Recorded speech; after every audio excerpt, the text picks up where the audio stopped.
ನಮಸ್ತೆ ಎಲ್ರಿಗೂ. Welcome back to my YouTube channel. I am Ashika Jayadev. ನಾವಿವತ್ತು ಹೋಗ್ತಿರೋಂಥ ಜಾಗ ನಿಮ್ಗೆಲ್ರಿಗೂ ಗೊತ್ತಿರೋಂಥ ಜಾಗ. ಅದು ಯಾಕೆ ಗೊತ್ತಿದೆ ಅಂತಂದ್ರೆ one of the sad history of course. So Japan ಅಂತಂದ್ರೆ ನೆನಪಾಗೋದೇನು ಹಿರೋಶಿಮಾ ಮತ್ತು ನಾಗಸಾಕಿ. ಅದು ಯಾಕೆ ನೆನಪಾಗುತ್ತೆ ಅಂತಂದ್ರೆ ಹಿಸ್ಟ್ರಿ ಬುಕ್ ಅಲ್ಲಿ ಎಲ್ಲರೂ ಓದಿರ್ತೀರಾ ಅಥವಾ ಹಿಸ್ಟ್ರಿ ಕ್ಲಾಸ್ ಅಲ್ಲಿ ಎಲ್ಲರೂ ಕೇಳಿರ್ತೀರಾ. ಅಟಾಮಿಕ್ ಬಾಂಬ್ ಬಿದ್ದಂತಹ ಜಾಗ. ಸೊ ಅವಾಗ ಏನೇನೆಲ್ಲ ನಡೆದಿತ್ತು ಅಂತ ನಿಮ್ಗೂ ಗೊತ್ತಿಲ್ಲ ಅಂದ್ರೆ ಮುಂದೆ ಹೋಗ್ತಾ ಹೋಗ್ತಾ ಏನಿದೆ ಇವಾಗ ಹೇಗಿದೆ ಅಂತ ನಾನು ನಿಮಗೆ ತೋರಿಸ್ತೀನಿ. Let's go. ನಾವು ನಮ್ಮ ಜರ್ನಿನ ಒಸಾಕಾಯಿಂದ ಹಿರೋಶಿಮಾ ಕಡೆ ಹೋಗ್ತಿದ್ದೀವಿ. ಅದು ಬುಲೆಟ್ ಟ್ರೈನಲ್ಲಿ ಹೋಗ್ತಿದ್ದೀವಿ.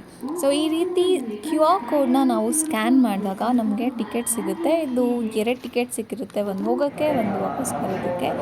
ಸೊ ಇಲ್ಲಿದೆ ನಾವು ಹೋಗ್ತಿರುವಂತಹ ಬುಲೆಟ್ ಟ್ರೈನ್.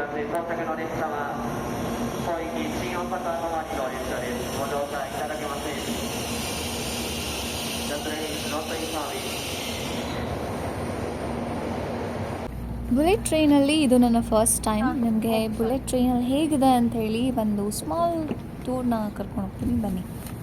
ಇದು ನೋಡೋಕ್ಕೆ ಏರೋಪ್ಲೇನ್ ಥರ ಇದೆ, ಬಟ್ ಕೂತ್ಕೊಂಡಾಗ ಕಾಲು ಇಟ್ಕೊಳ್ಳೋದಕ್ಕೆ ತುಂಬ ಜಾಗ ಇದೆ. ಆರಾಮಾಗಿ ಕಾಲು ನಿಚ್ಕೊಂಡು ಕೂತ್ಕೊಳ್ಬೋದು.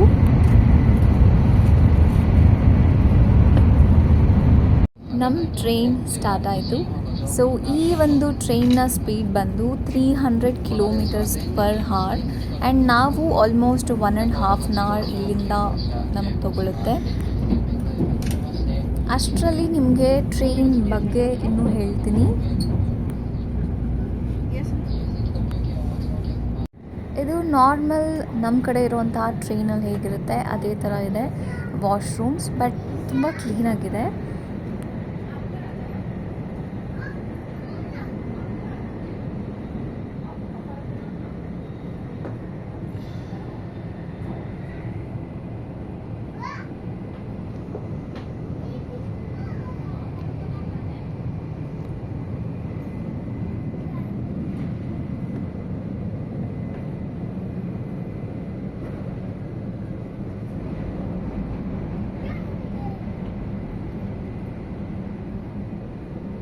ಬಟ್ ಇಲ್ಲಿನ ಕಮೋಡ್ ಬಂದು ಏರೋಪ್ಲೇನಲ್ಲಿರೋ ಥರ ಇದೆ.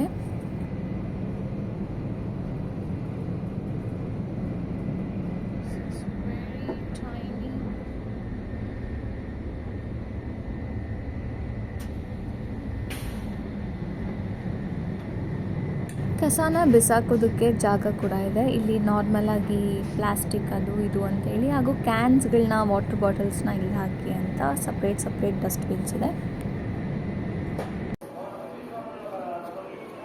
ನಾವು ಹಿರೋಶಿಮಾ ಸ್ಟೇಷನ್ನ ರೀಚ್ ಆಗ್ತೀವಿ. ಹಿರೋಶಿಮಾ ಸ್ಟೇಷನ್ ಆಚೆ ಕಡೆ ಹೀಗಿದೆ.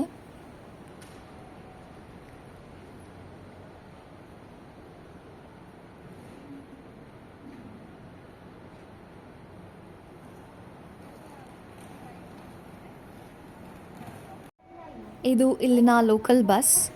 ಅಟಾಮಿಕ್ ಬಾಂಬ್ ಬಿದ್ದಿದ್ದ ಜಾಗಕ್ಕೆ ಹಾಗೂ ಅಲ್ಲಿನ ಬೇರೆ ಯಾವ್ಯಾವ ಜಾಗ ಇದೆ ಆ ಜಾಗಗಳಿಗೆ ಕರ್ಕೊಂಡು ಹೋಗುತ್ತೆ. Of the Four Seasons, woven by the Hiroshima Prefectural Art Museum and Shukkei. 県立美術館前出見。次は広島城五穀神社前にと。ಇಲ್ಲಿ ನಿಮಗೆ ಕಾಣಿಸ್ತಿರೋದು tram. One of the few places in Japan which has trams. ನಾನು ಹಿರೋಶಿಮಾ ಅಂದ ತಕ್ಷಣ ತುಂಬ ಬೇರೆ ಥರ ಇಮೇಜೇ ಇತ್ತು ನನ್ನ ಮೈಂಡಲ್ಲಿ. ಬಟ್ ಇಷ್ಟೆಲ್ಲ ಮುಂದುವರೆದಿದೆ ಹಾಗೂ ಇಷ್ಟೆಲ್ಲ ಫೆಸಿಲಿಟೀಸ್ ಇದೆ ಅಂತ ನನಗೆ ನೋಡಿ ತುಂಬ ಸರ್ಪ್ರೈಸಿಂಗ್ ಅಂತ ಅನ್ನಿಸ್ತು. ಇಲ್ಲಿ ಎಷ್ಟು ಬಿಲ್ಡಿಂಗ್ಸ್ ಇದೆ ಹಾಗೂ ಎಷ್ಟು ಕ್ಲೀನಾಗಿದೆ. ಆ್ಯಂಡ್ ಈ ಟ್ರಾಮ್ ಅಂದರೆ ಆಲ್ಮೋಸ್ಟ್ ಅಂದರೆ ಟ್ರೈನ್ ಥರ ರೋಡ್ ಮೇಲೆ ಹೋಗ್ತಿರುತ್ತಲ್ವ. ಫಾರಿನ್ ಅಂದ ತಕ್ಷಣ ಆ ಒಂದು ಇಮೇಜ್ ನಮ್ಮ ತಲೆಯಲ್ಲಿ ಬರುತ್ತೆ. ನಿಂತ್ಕೊಂಡಿರ್ತೀವಿ, ಪಕ್ಕದಲ್ಲೇ ಟ್ರೈನ್ ಹೋಗುತ್ತೆ, ರೋಡ್ ಮೇಲೆ ಹೋಗ್ತಿರುತ್ತೆ ಅಂತ. ಸೊ ಅದಿಲ್ಲಿದೆ. ಆ್ಯಂಡ್ ಇಲ್ಲಿನ ವ್ಯವಸ್ಥೆ ಅಂತೂ ಇಟ್ಸ್ ಅಮೇಝಿಂಗ್. ಹಾಗೂ ಇಲ್ಲಿನ ರೋಡ್ಸ್ಗಳನ್ನ ನೋಡಿ ಎಷ್ಟು ಚೆನ್ನಾಗಿದೆ ಅಂತ ಹೇಳಿ ನಾನು ಸ್ವಲ್ಪ ನಿಮಗೆ ಕರ್ಕೊಂಡು ಹೋಗ್ತೀನಿ ಇಲ್ಲಿನ ನಾರ್ಮಲ್ ಸಿಟಿ ಹೇಗಿದೆ ಅಂತ ನಿಮಗೆ ತೋರಿಸೋದಕ್ಕೆ.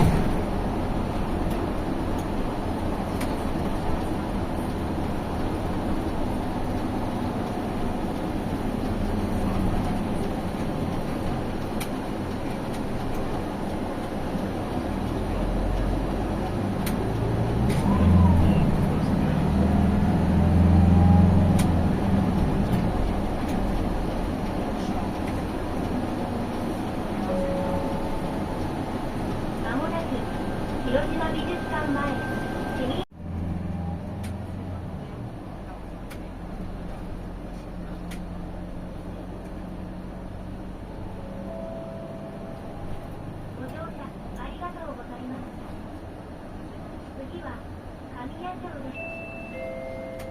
next stop is Kazuya-cho, bus stop number 5. The bus is now passing through Mito. お客様の安全のため、バスが完全に止まってから席をお立てください。Please remain seated. ಈಗಿನ ಪಾಸಿಟಿವ್ ಸೈಡ್ ಆಫ್ ಹಿರೋಶಿಮಾನ ನಾವೀಗ ನೋಡ್ತಿದ್ದೀವಿ. ಬಟ್ ನಿಮಗೆ ನಾನು ಕರ್ಕೊಂಡು ಹೋಗ್ತಾ ಇರೋದು ಪಾಸ್ಟಲ್ಲಿ ಏನಾಗಿತ್ತು, ಆ ಜಾಗ ಈಗ ಹೇಗಿದೆ ಅಂತ ಹೇಳಿ. ನಾವಿವಾಗ ಹೋಗ್ತಾ ಇರೋದು ಅಟಾಮಿಕ್ ಬಾಂಬ್ ಬಿದ್ದಂತಹ ಜಾಗಕ್ಕೆ. ಸೊ ಇಲ್ಲಿದೆ ನೋಡಿ ಅಟಾಮಿಕ್ ಬಾಂಬ್ ಬಿದ್ದಂತಹ ಜಾಗ. ಈ ಥರ ಒಂದು ಸಣ್ಣದಾಗಿ ಈ ಥರ ಒಂದು ಜಾಗನ ಕಟ್ಟಿದ್ದಾರೆ. ಇದು ಬಿಟ್ಟರೆ ಇಲ್ಲಿ ನಾರ್ಮಲಾಗಿ ಬಸ್ಗಳು ಓಡಾಡುತ್ತೆ, ಕಾರ್ಗಳು ಓಡಾಡುತ್ತೆ, ವೆಹಿಕಲ್ಸ್ ಓಡಾಡುತ್ತೆ ಆ್ಯಂಡ್ ಬಿಲ್ಡಿಂಗ್ ಕೂಡ ಪಕ್ಕದಲ್ಲಿದೆ. ಸೊ ಬಾಂಬ್ ಬಿದ್ದಂತಹ ಎಕ್ಸಾಕ್ಟ್ ಸ್ಪಾಟ್ ಇದು. ಈಗ ನಾನು ತೋರಿಸಿದ ಬಿಲ್ಡಿಂಗ್ ಬಂದು ಹಾಸ್ಪಿಟಲ್. ಸೊ ಇದೇ ಎಕ್ಸಾಕ್ಟ್ ಜಾಗದಲ್ಲಿ 600 ಮೀಟರ್ ಮೇಲ್ಗಡೆ ಬಾಂಬ್ ಬ್ಲಾಸ್ಟ್ ಆಗುತ್ತೆ. ಹಾಗೂ ಅಕ್ಕಪಕ್ಕದಲ್ಲಿ ಹೇಗಿದೆ ಅಂತ ನೀವೇ ನೋಡಿ.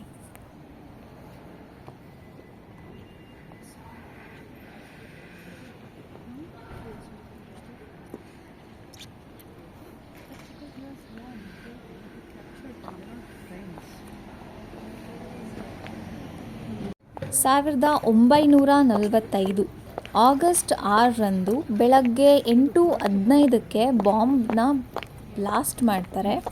ಆ ಒಂದು ಅಟಾಮಿಕ್ ಬಾಂಬ್ ಹೆಸರು ಬಂದು ಲಿಟಲ್ ಬಾಯ್ ಅಂತ. ಭೂಮಿ ಸರ್ಫೇಸ್ಗಿಂತ 600 ಮೀಟರ್ ಮೇಲ್ಗಡೆ ಆ ಬಾಂಬ್ ಬ್ಲಾಸ್ಟ್ ಆಗುತ್ತೆ. ಆ ಬಾಂಬ್ ಬ್ಲಾಸ್ಟ್ ಆದಾಗ 1 ಮೈಲಿ ರೇಡಿಯಸ್ನಲ್ಲಿ ಬೂದಿ ಆಗೋಗುತ್ತೆ. ಏನಂದರೆ ಏನೂ ಸಿಗಲ್ಲ, ಅಂದರೆ ಝೀರೋ. ಹ್ಯೂಮನ್ ಬಾಡಿನೂ ಅಲ್ಲ, ಬಾಡಿಯಲ್ಲಿರೋ ಮೂಳೆಗಳು ಕೂಡ ಪುಡಿ ಆಗೋಗಿರುತ್ತೆ ವಿತಿನ್ ಸೆಕೆಂಡ್ಸ್. ಹಾಗೂ 1.5 ಮೈಲಿ ಆಚೆ ಕಡೆ ಎಲ್ಲ ಬಿಲ್ಡಿಂಗ್ಸ್ಗಳು ಬಿದ್ದೋಗುತ್ತೆ. ಬಟ್ ಯಾವ ಜೀವ ಕೂಡ ಬದುಕಿರೋದಿಲ್ಲ, ಅಂದರೆ ತುಂಬ ಸಿವಿಯರ್ ಡ್ಯಾಮೇಜ್ ಆಗುತ್ತೆ. ಆ ಡ್ಯಾಮೇಜ್ ಆಗಿರೋದ್ರಲ್ಲಿ ಈ ಒಂದು ಬಿಲ್ಡಿಂಗ್ ಕೂಡ, ಇದೊಂದೇ ಬಿಲ್ಡಿಂಗ್ ಸರ್ವೈವ್ ಆಗಿರೋದು ಆ ಒಂದು ಡ್ಯಾಮೇಜ್ನಲ್ಲಿ. ಸೊ ಇಲ್ಲಿರೋದು ಮುಂಚೆ ಇರುವಂತಹ ಬಿಲ್ಡಿಂಗ್ ಹೇಗಿತ್ತು ಅಂತ, ಅದಾದಮೇಲೆ ಯಾವ ರೀತಿ ಡಿಸ್ಟ್ರಕ್ಷನ್ ಅಥವಾ ಯಾವ ರೀತಿ ಒಂದು ಹಾಳಾಗಿದೆ ಅಂತ ಹೇಳಿ ಇಲ್ಲಿ ತೋರಿಸ್ತಿದ್ದಾರೆ. 1.5 ಮೈಲಿಗೆ ಈ ರೀತಿ ಆಯಿತು ಅಂತಂದರೆ ಇನ್ನು 10 ಮೈಲಿ ರೇಡಿಯಸ್ನಲ್ಲಿ ಕಿಟಕಿಗಳು ಒಡೆದೋಗಿ ಆ ಸೌಂಡ್ಗೆ ಕಿವಿಗಳು ಹೋಗಿ ಆ್ಯಂಡ್ ಕಣ್ಣುಗಳು ಹೋಗಿ ಮತ್ತು ಸ್ಕಿನ್ ಎಲ್ಲ ಹಾಳಾಗಿ ಬರ್ನ್ ಆಗಿ ಅಷ್ಟು ಟೆಂಪ್ರೇಚರ್ ಇರುತ್ತೆ. ಬಾಂಬ್ ಬಿದ್ದಿರೋ ಎಕ್ಸಾಕ್ಟ್ ಜಾಗದಲ್ಲಿ 3,00,000 ಸೆಂಟಿಗ್ರೇಡ್ ಅಷ್ಟು ಹೀಟ್ ಇರುತ್ತೆ. ನಮಗೆ ಬಾಯ್ಲಿಂಗ್ ಆಫ್ ವಾಟರ್ ಬಂದು 100 ಡಿಗ್ರಿ ಸೆಲ್ಸಿಯಸ್. 100 3,00,000 ಎಲ್ಲಿ? ಬಾಂಬ್ ಎಕ್ಸ್ಪ್ಲೋಡ್ ಆಗಿರೋ ಬೆಂಕಿ 4,000 ಡಿಗ್ರಿ ಸೆಂಟಿಗ್ರೇಡ್ ಇರುತ್ತೆ. ಹಾಗೂ ಅದರಿಂದ ಬರೋವಂಥ ಗಾಳಿಗೆ ಎಷ್ಟೋ ಬಿಲ್ಡಿಂಗ್ಗಳು ಬೆಂಕಿ ಹತ್ಕೊಂತಂತೆ. ಬಿಲ್ಡಿಂಗೇ ಬೆಂಕಿ ಹತ್ಕೊಂಡ್ಮೇಲೆ ಇನ್ನು ಮನುಷ್ಯನ ಕೇಳಬೇಕಾ? ಇದು 1.5 ಮೈಲಿ ಆದಮೇಲೆ ಒಂದು ಪ್ರಿಸರ್ವ್ ಆಗಿರುವಂತಹ ಒಂದು ಕಟ್ಟಡ. ಸೊ ಆದ್ದರಿಂದ ಇದನ್ನು ಮೆಮೋರಿಯಲ್ ಆಗಿ ಇದನ್ನು ಪ್ರಿಸರ್ವ್ ಮಾಡಿ ಇಟ್ಕೊಂಡಿದ್ದಾರೆ. ಇದು ಇಲ್ಲಿನ ಮಕ್ಕಳು ಮಾಡಿರೋಂತಹ ಮೆಮೋರಿಯಲ್. ಎಷ್ಟು ಜನ ಯಾರ್ಯಾರನ್ನು ಕಳ್ಕೊಂಡಿರ್ತಾರೆ ಅಂತ ಗೊತ್ತಿಲ್ಲ. ಸೊ ಇದು ವರ್ಲ್ಡ್ ಪೀಸ್ಗೋಸ್ಕರ ಮಕ್ಕಳು ಬಂದು ಬ್ಯಾಂಡ್ಗಳನ್ನ ಕಟ್ಟಿ ಈ ಒಂದು ಕಟ್ಟಡನ ಕಟ್ಟಿಸಿದ್ದಾರೆ.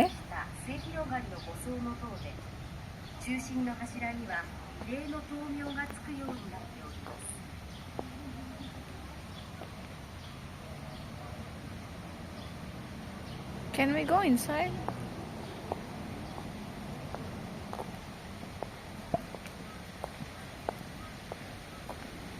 ಇದನ್ನೆಲ್ಲ ಸ್ಟೂಡೆಂಟ್ಸ್ ಮಕ್ಕಳುಗಳು ಮಾಡಿಬಿಟ್ಟು ಇದ್ರ ಮೇಲೆ ನಾದಕ್ಕಿರೋದು ಪೀಸ್ ಏನಕ್ಕೆ? ಅಂತ. This whole structure was constructed by students. How?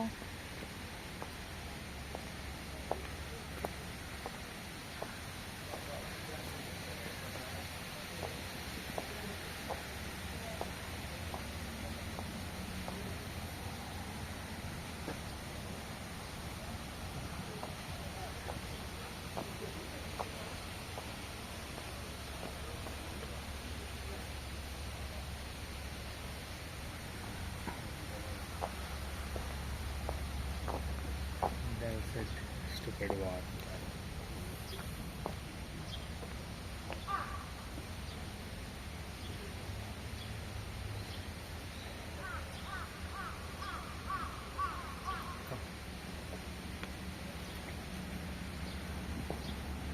So ಈ ಒಂದು ಜಾಗ ಕತೆ ಏನಂದರೆ, ಈ ಒಂದು ಬಾಂಬ್ ಬ್ಲಾಸ್ಟ್ನಿಂದ ಒಂದು ಚಿಕ್ಕ ಹುಡುಗಿ ಸ್ಕೂಲ್ಗೆ ಹೋಗ್ತಿರುವಂಥ ಹುಡುಗಿ ಸರ್ವೈವ್ ಆಗಿರ್ತಾಳೆ.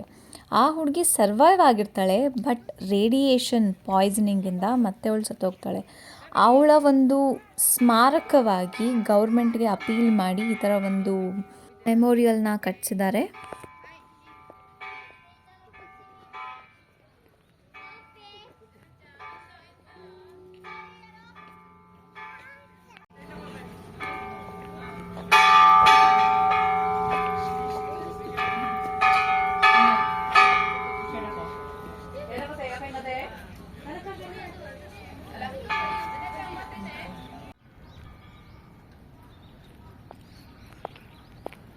ಇವಾಗ ನಾವು ಹೋಗ್ತಿರುವಂತಹ ಜಾಗ, ಇಲ್ಲಿ ಬಾಂಬ್ ವಿಕ್ಟಿಮ್ಸ್ನ ಸಮಾಧಿ ಮಾಡಿರುವಂತಹ ಜಾಗ. ಈ ಜಾಗ ನೋಡಿದ್ರೆ ಏನಪ್ಪ ಇಷ್ಟು ಚಿಕ್ಕದಾಗಿದೆ, ಇಷ್ಟು ಜನ ಸತ್ತಿದ್ದಾರೆ ಅಂತಂದರೆ, ಎಲ್ಲರೂ ಸತ್ತು ಆಲ್ಮೋಸ್ಟ್ ಬೂದಿಯಾಗಿ ಹೋಗಿದ್ದಾರೆ. ಇನ್ನು ಮಿಕ್ದವ್ರನ್ನ ತಂದು ಈ ಒಂದು ಜಾಗದಲ್ಲಿ ಅವರು ಮಣ್ಣು ಮಾಡ್ತಾರೆ.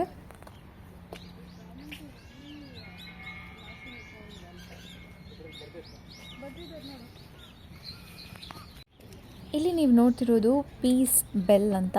ಇದು 1964ರಲ್ಲಿ ಕಟ್ಟಿರ್ತಾರೆ. ಇದರ ಉದ್ದೇಶ ಏನಂತಂದರೆ ವರ್ಲ್ಡ್ ಪೀಸ್ಗೆ, ಅಂದರೆ ವಿಶ್ವಶಾಂತಿ. ಈ ಬೆಲ್ ಮೇಲೆ ಕೂಡ ಹಿಂದಿಯಲ್ಲಿ ಬರೆದಿದ್ದಾರೆ ಹಾಗೂ ಸಂಸ್ಕೃತದಲ್ಲಿ ಬರೆದಿದ್ದಾರೆ ಹಾಗೂ ಜಾಪನೀಸಲ್ಲಿ ಬರೆದಿದ್ದಾರೆ. ನಮಗೆ ವರ್ಲ್ಡ್ ಪೀಸ್ ಅಂದರೆ ವಿಶ್ವ ಶಾಂತಿ ಬೇಕು ಅಂತ. ಇದನ್ನು ರಿಂಗ್ ಮಾಡೋದ್ರಿಂದ ವರ್ಲ್ಡ್ ಪೀಸ್ಗೆ ನಾವು ಪ್ರೇ ಮಾಡ್ತಿದ್ದೀವಿ ಅಂತ. ಹಾಗೂ ಇದು ಸತ್ತವರ ಸಮಾಧಿ ಪಕ್ಕದಲ್ಲೇ ಇರೋದ್ರಿಂದ ಈ ಒಂದು ವೈಬ್ರೇಷನಿಂದ ಸ್ವಲ್ಪ ಪಾಸಿಟಿವ್ ಎನರ್ಜಿ ಇಲ್ಲಿ ತುಂಬಲಿ ಅಂತ ಕೂಡ.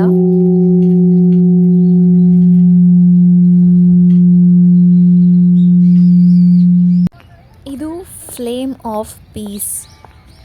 ಇದು ಹಗಲು ರಾತ್ರಿ ಅಂದೇ ಉರಿತಾ ಇರುತ್ತೆ ಆ್ಯಂಡ್ ಉರಿಸ್ತಾ ಇರ್ತಾರೆ. ಆ್ಯಂಡ್ ಈ ಫ್ಲೇಮ್ನ ಹಚ್ಚಿದ್ದು 1964ರಲ್ಲಿ. ಯಾಕೆ ಇದನ್ನು ಹಚ್ಚಿದ್ದಾರೆ ಅಂತ ಹೇಳಿದ್ರೆ, ಈ ಪ್ರಪಂಚದಲ್ಲಿ ಇರುವಂತಹ ಎಲ್ಲ ನ್ಯೂಕ್ಲಿಯರ್ ಬಾಂಬ್ನ ಡಿಸ್ಟ್ರಾಯ್ ಮಾಡಬೇಕು ಅಂತ, ಮತ್ತು ಅದನ್ನು ಯೂಸ್ ಮಾಡೋಕ್ಕೆ ಪರ್ಮಿಷನ್ ಸಿಗಬಾರ್ದು ಅನ್ನೋ ಒಂದು ರೀಸನ್ನಲ್ಲಿ ಇದನ್ನು ಹಚ್ಚಿದ್ದಾರೆ.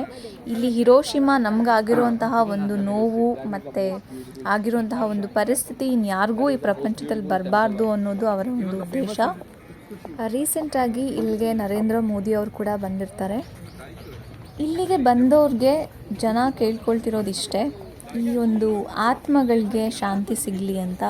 ಎಷ್ಟು ಲಕ್ಷಾಂತರ ಜನ ಇಲ್ಲಿ ಜೀವ ಬಿಟ್ಟಿದ್ದಾರೆ, ಯಾರಿಗೂ ಗೊತ್ತಿರಲ್ಲ ಇಲ್ಲಿ ಈ ಒಂದು ದಿನ ಏನಾಗುತ್ತೆ ಅಂತ. ಎಷ್ಟೋ ಜನ ಆಫೀಸ್ಗೆ ಹೊರಟಿರ್ತಾರೆ, ಎಷ್ಟೋ ಜನ ಮಕ್ಕಳು ಟಿಫನ್ ಮಾಡಿಕೊಂಡು ಸ್ಕೂಲಿಗೆ ಹೊರಟಿರ್ತಾರೆ. ತಲೆಯಲ್ಲಿ ಎಷ್ಟೊಂದು ಟೆನ್ಷನ್ಸ್ ಇರುತ್ತೆ. ಏಕದಮ್ ಒಂದು ಬಾಂಬ್ ಬಂದು ಬ್ಲಾಸ್ಟ್ ಆಗಿ ಅವರ ಯಾಕೆ ಸತ್ತೆ ಅಂತ ಕೂಡ ಅವ್ರಿಗೆ ಗೊತ್ತಿರೋದಿಲ್ಲ. ನೀವಿಲ್ಲಿ ನೋಡ್ತಿರೋದು ಹ್ಯಾಲೋಗ್ರಾಮ್. ಇದರಲ್ಲಿ ಯಾವ ಥರ ಒಂದು ಬಾಂಬ್ ಬಿದ್ದು ಯಾವ ಥರ ವೇವ್ ಕ್ರಿಯೇಟ್ ಆಗಿ ಡಿಸ್ಟ್ರಾಯ್ ಆಯಿತು ಅನ್ನೋದನ್ನು ತೋರಿಸ್ತಿದ್ದಾರೆ.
ಬಾಂಬ್ ಬಿದ್ದ ನಂತರ ಬದುಕಿರೋರು ಇರ್ತಾರಲ್ವ, ಅಂದರೆ ತುಂಬ ದೂರದಲ್ಲಿ ಅವ್ರಿಗೆಲ್ಲ ಏನಾಗಿತ್ತು, ಹೇಗಾಗಿತ್ತು, ಅವರ ಪರಿಸ್ಥಿತಿ ಹೇಗಿತ್ತು ಅಂತ ನಮಗಿಲ್ಲಿ ತೋರಿಸ್ತಿದ್ದಾರೆ.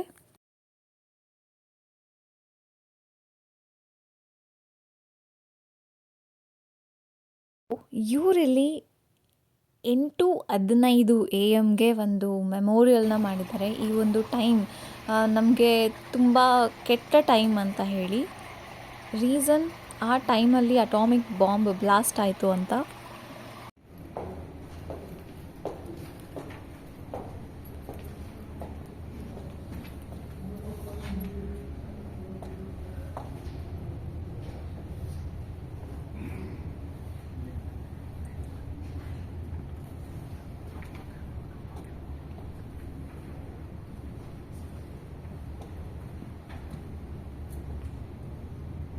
ನೀವಿಲ್ಲಿ ನೋಡ್ತಿರೋದು ಬಾಂಬ್ ಬ್ಲಾಸ್ಟ್ ಆಗಿ 1-1.5 ತಿಂಗಳಾದಮೇಲೆ ಹೇಗಿತ್ತು ಅಂತ ಇಲ್ಲಿ ಫೋಟೋನ ಹಾಕಿದ್ದಾರೆ.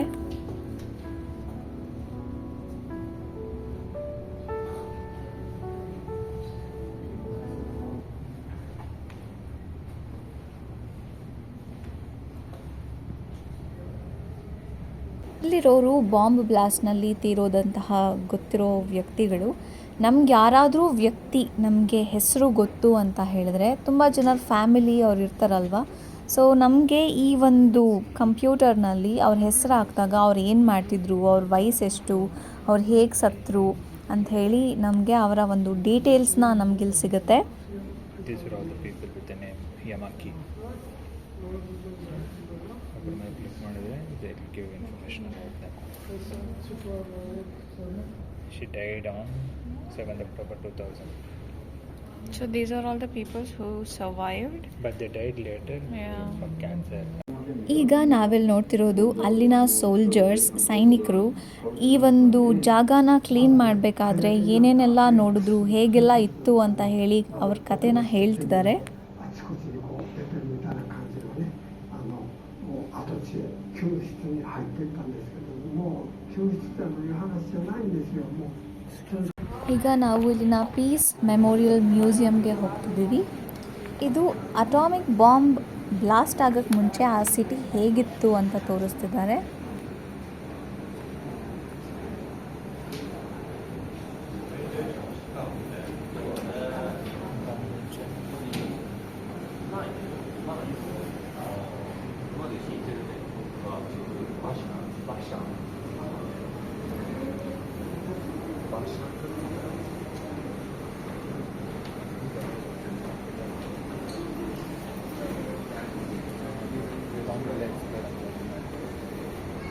ಆ ಬಸ್ಸಿಗೆ ಹೇಳಿದ್ವಲ್ಲ ಅಲ್ಲೇ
ಇಲ್ಲಿ ನೋಡ್ತಿರೋಂತಹ ಪೇಂಟಿಂಗ್, ಒಬ್ಬ ಮನುಷ್ಯ ಆ ಬಾಂಬ್ ಬ್ಲಾಸ್ಟ್ ಆದಾಗ ಆ ಒಂದು ಲೈಟ್ ಇಂಟೆನ್ಸಿಟಿ ಹೇಗಿತ್ತು, ಅವರ ಎಂಟೈರ್ ಬಾಡಿ ಕವರ್ ಆಗಿತ್ತಂತೆ, ಅದನ್ನು ನೋಡಿ ಅವರು ತಲೆ ಬಗ್ಸಿದ್ರಂತೆ, ಅದನ್ನು ಪೇಂಟ್ ಮಾಡಿದ್ದಾರೆ.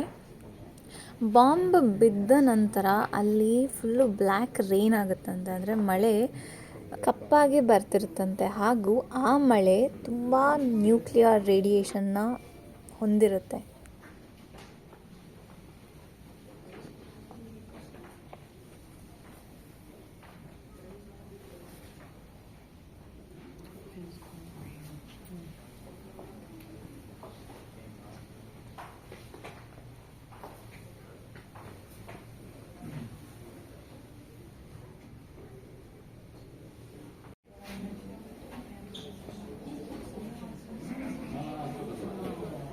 ತುಂಬ ದೂರದಲ್ಲಿ ಬಾಂಬ್ ಬ್ಲಾಸ್ಟ್ ಆಗಿ ಅಲ್ಲಿನ ಸರ್ವೈವರ್ಸ್ ಅಥವಾ ಅಲ್ಲಿ ಸತ್ತವರ ಬಟ್ಟೆಗಳಿದು.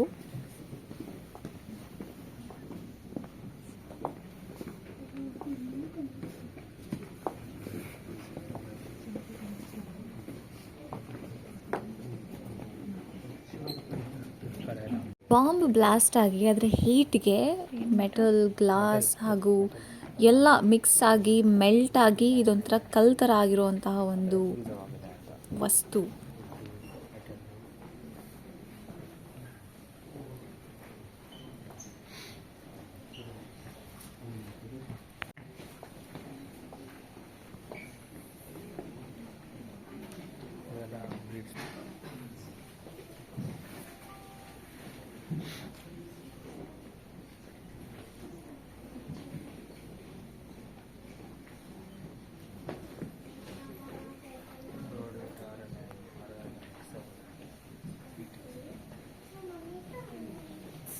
ನೀವಿಲ್ಲಿ ನೋಡ್ತಿರೋದು ಆ ಒಂದು ಗಾಳಿಗೆ ಈ ಮೆಟಲ್ ವಿಂಡೋಸ್ ಸೊಟ್ಟಂಪಟ್ಟ ಆಗಿರೋದು ಹಾಗೂ ಸೈಕಲ್ಗಳೆಲ್ಲ ಚಿಂದಿ ಆಗೋಗಿರೋದು.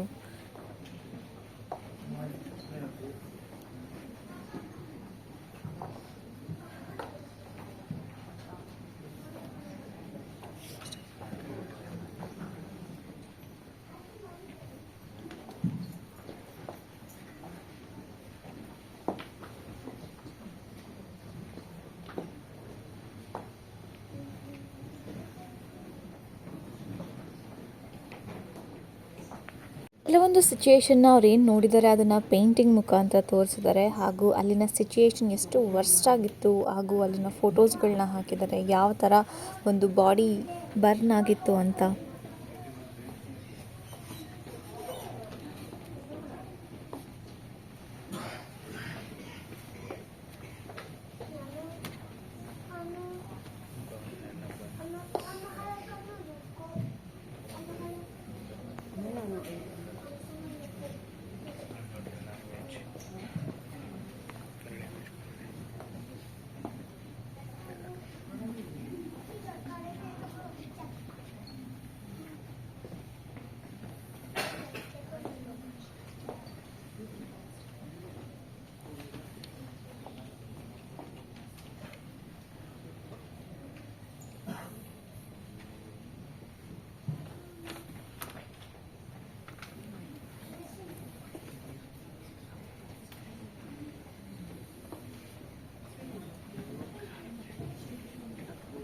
ಆಗಲೇ ನಾನು ನಿಮಗೆ ಬ್ಲ್ಯಾಕ್ ರೈನ್ ಬಗ್ಗೆ ಹೇಳಿದ್ದೆ. ಸೊ ಅಲ್ಲಿನ ಬಟ್ಟೆ ಹೇಗಿತ್ತು ಅಂತ ಹೇಳಿ ಹಾಗೂ ಬ್ಲ್ಯಾಕ್ ರೈನ್ ಹೇಗಿತ್ತು ಅಂತ ಹೇಳಿ ಚಿತ್ರ ಬರೆದಿದ್ದಾರೆ.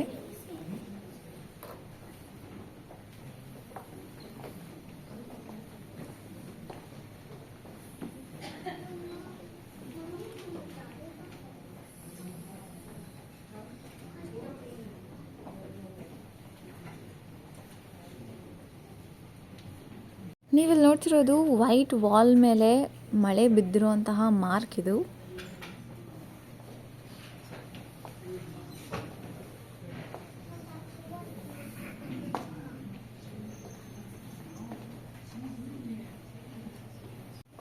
ತುಂಬ ಭಯಾನಕವಾಗಿತ್ತು. ಒಂದು ಟೈಮಲ್ಲಿ ನಾವು ಇದನ್ನು ನೋಡ್ತಿರೋದ್ರೆ ಇಷ್ಟು ಭಯ ಇದೆ, ಬಟ್ ಅದನ್ನು ಅನುಭವಿಸಿರೋರು ಅದು ಅಥವಾ ರಿಯಲ್ ಆಗಿ ನೋಡಿರೋರು ಇಟ್ಸ್ ಹಾರಿಬಲ್.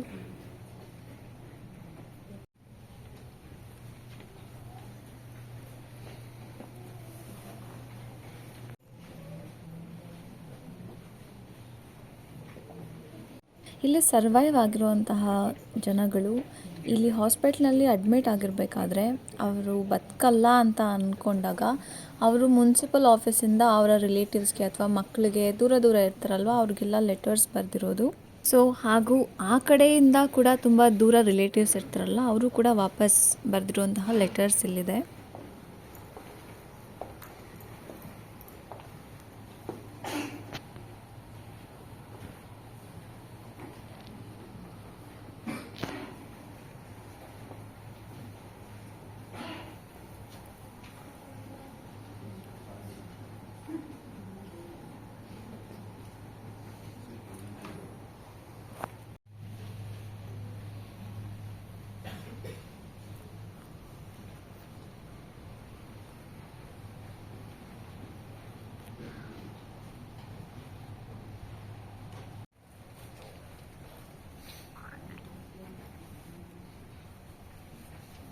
ಬರೀ ಬಾಂಬ್ ಬ್ಲಾಸ್ಟ್ ಅಷ್ಟಕ್ಕೆ ನಿಲ್ಲಿಲ್ಲ, ಆ ಒಂದು ರೇಡಿಯೇಷನ್ ಒಂದು ಮನುಷ್ಯನ ಹ್ಯೂಮನ್ ಬಾಡಿ ಮೇಲೆ ತುಂಬ ಹಾರ್ಮ್ ಮಾಡ್ತು, ಹಾಗೂ ಈವನ್ ಭೂಮಿ ಮೇಲೆ ಕೂಡ ತುಂಬ ಹಾರ್ಮ್ ಮಾಡ್ತು. ಆ ನ್ಯೂಕ್ಲಿಯರ್ ರೇಡಿಯೇಷನ್ ತುಂಬ ಇತ್ತು. ಹಾಗೂ ಇಲ್ಲಿ ನೋಡ್ತಿರೋದು ಬರ್ನ್ ಆಗಿರೋದು, ಇದು ತುಂಬ ದೂರದಲ್ಲಿರೋರಿಗೆ. ಹತ್ತಿರ ಇದ್ದವರು ಪುಡಿಯಾಗಿ ಬೂದಿಯಾಗಿ ಹೋಗಿದ್ದಾರೆ.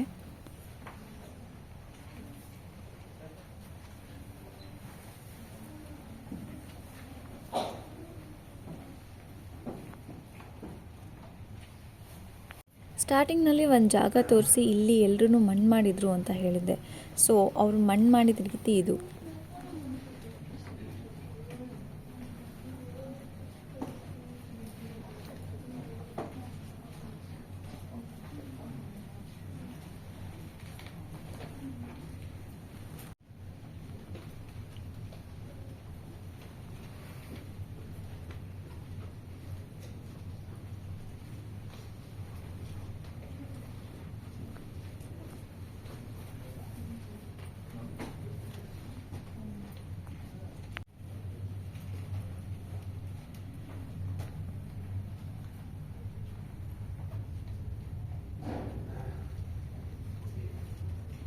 ಇಷ್ಟೆಲ್ಲ ಆದರೂ ಕೂಡ ಇಲ್ಲಿನ ಜನ ಹೋಪ್ನ ಬಿಡಲಿಲ್ಲ, ಹಾಗೂ ಒಂದು ನ್ಯೂ ಲೈಫ್ನ ಸ್ಟಾರ್ಟ್ ಮಾಡ್ತಾರೆ.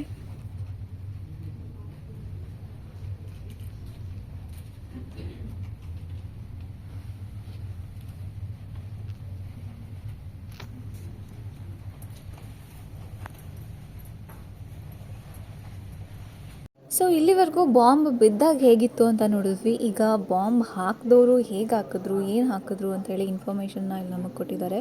ಹಾಗೂ ನ್ಯೂಕ್ಲಿಯರ್ ಫಿಷನ್ನ ಕಂಡಿಡ್ದವ್ರು ಯಾರು, ಅವ್ರು ಯಾವ ಥರ ವ್ಯಥೆ ಪಟ್ಟರು ಅದನ್ನು ಕೂಡ ಹಾಕಿದ್ದಾರೆ.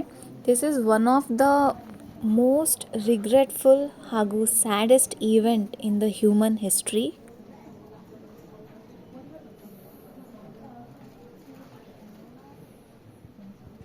ಇದೆಲ್ಲ ನ್ಯೂಕ್ಲಿಯರ್ ಫಿಸಿಕ್ಸ್ ಹೇಗೆ ಸ್ಟಾರ್ಟ್ ಮಾಡಿದ್ರು, ಹೇಗೆ ಇನ್ವೆಂಟ್ ಮಾಡಿದ್ರು ಅಂತ ತೋರಿಸ್ತಿದ್ದಾರೆ. ನೀವು ಇದನ್ನು ಪಾಸ್ ಮಾಡಿಕೊಂಡು ಏನಾಯಿತು ಅಂತ ಹೇಳಿ ಓದಿ.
ನೀವಿಲ್ಲಿ ನೋಡ್ತಿರೋದು ಫ್ಯಾಟ್ ಮ್ಯಾನ್ ಅಂತ. ಇದು ಅಟಾಮಿಕ್ ಬಾಂಬ್ ಹೆಸರು. ಇದನ್ನು ನಾಗಸಾಕಿ ಮೇಲೆ ಹಾಕಿರ್ತಾರೆ. ಒಂದು ಮನುಷ್ಯನ ಸೈಜ್ಗೂ ಹಾಗೂ ಬಾಂಬ್ಗೂ ಎಷ್ಟು ದೊಡ್ಡದಾಗಿದೆ ಅಂತ ನೋಡಿ. ಇಲ್ಲಿ ನೋಡ್ತಿರೋದು ಹಿರೋಶಿಮಾ ಮೇಲೆ ಯೂಸ್ ಮಾಡಿರುವಂತಹ ಲಿಟಲ್ ಬಾಯ್ ಅಂತ. ಸೊ ಲಿಟಲ್ ಬಾಯ್ ಅದು ಮೂರ್ತಿ ಚಿಕ್ಕದಾದರೂ ಕೀರ್ತಿ ದೊಡ್ಡದು ಅಂತಾರಲ್ಲ, ಬಟ್ ಇದು ಕೀರ್ತಿ ಆಗಲಿಲ್ಲ, ಬಟ್ ಇನ್ನೇನೋ ಆಯಿತು. ಚಿಕ್ಕದನ್ನು ಯಾವತ್ತೂ ಕಡೆಗಣಿಸಬಾರ್ದಂತೆ, ಅಷ್ಟು ಚಿಕ್ಕದು ಇಷ್ಟು ದೊಡ್ಡ ಅನಾಹುತಕ್ಕೆ ಕಾರಣ ಆಯಿತು. ಥ್ಯಾಂಕ್ಫುಲಿ ಈಗ ಜಪಾನಿನ ಹಿರೋಶಿಮಾ ಆ ಥರ ಎಲ್ಲ ತುಂಬ ಮುಂದುವರೆದಿದೆ. ಹಾಗೂ ಇದನ್ನು ನೋಡಿ ನಮಗೆ ಮನಸ್ಸಿಗೆ ತುಂಬ ಬೇಜಾರಾಗಿತ್ತು. ಅಲ್ಲೇ ಇರುವಂತಹ ಒಂದು ದೇವಸ್ಥಾನಕ್ಕೆ ಹೋಗಿ ಬಂದ್ವಿ. ನಾವು ಇಲ್ಲಿಗೆ ಬಂದಿರೋದು ಜಾನ್ವರಿ 1 ಆಗಿದ್ದರಿಂದ ಜಾನ್ವರಿ 1 ಜಾಪನೀಸ್ಗೆ ಅದೊಂಥರ ತುಂಬ ಗುಡ್ ಇಯರ್, ಈ ವರ್ಷ ಒಳ್ಳೆಯದನ್ನು ತೊಗೊಂಡು ಬರಲಿ ಅಂಥೇಳಿ ಅವರು ಪ್ರತಿ ವರ್ಷವೂ ನ್ಯೂ ಇಯರ್ ವಾರದಲ್ಲಿ ದೇವಸ್ಥಾನಕ್ಕೆ ವಿಸಿಟ್ ಮಾಡ್ತಾರೆ. ಸೊ ಇಲ್ಲಿನ ಜನ ತುಂಬ ಅಂದರೆ ತುಂಬ ಜನ ಲೈನಲ್ಲಿ ನಿಂತಿದ್ದಾರೆ.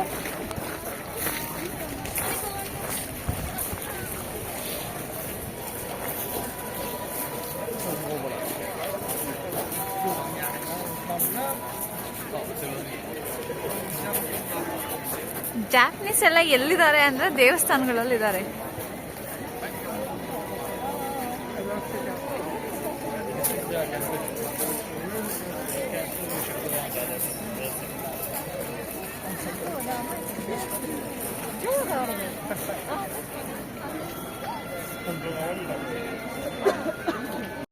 ಸೊ ನೀವೇ ನೋಡ್ತಿರ್ಬೋದು ಜಪಾನ್ ಅಲ್ಲಿರೋ ಹಿರೋಶಿಮಾ ಯಾವ ರೀತಿ ಇದೆ ಈಗ ಅಂತ.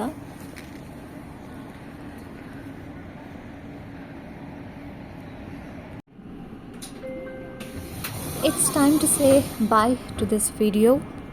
ಸಾಧ್ಯವಾದರೆ ನೀವು ಕೂಡ ಪ್ರೇ ಮಾಡಿ ಇಲ್ಲಿ ಸತ್ತಂತಹ ಆತ್ಮಗಳಿಗೆ ಶಾಂತಿ ಸಿಗಲಿ ಅಂತ. ಅದನ್ನು ಮಾತ್ರ ಸದ್ಯಕ್ಕೆ ನಾವು ಮಾಡೋಕ್ಕಾಗೋದು. ಹಾಗೂ ದೇವಸ್ಥಾನಕ್ಕೆ ವಿಸಿಟ್ ಮಾಡೋ ಅವಕಾಶ ಇದ್ದರೆ ದಯವಿಟ್ಟು ಹೋಗಿ ಬನ್ನಿ. ಇಲ್ಲೇನಿದೆ ಅದನ್ನು ತೋರಿಸ್ತಿರೋದು ನನ್ನ ಒಂದು ಪುಟ್ಟ ಪ್ರಯತ್ನ ಅಷ್ಟೇ. ಈ ಪ್ರಯತ್ನ ನಿಮಗಿಷ್ಟ ಆಗಿತ್ತು ಅಂದರೆ ದಯವಿಟ್ಟು ಶೇರ್ ಮಾಡಿ ಹಾಗೂ ಸಪೋರ್ಟ್ ಮಾಡಿ. Thank you.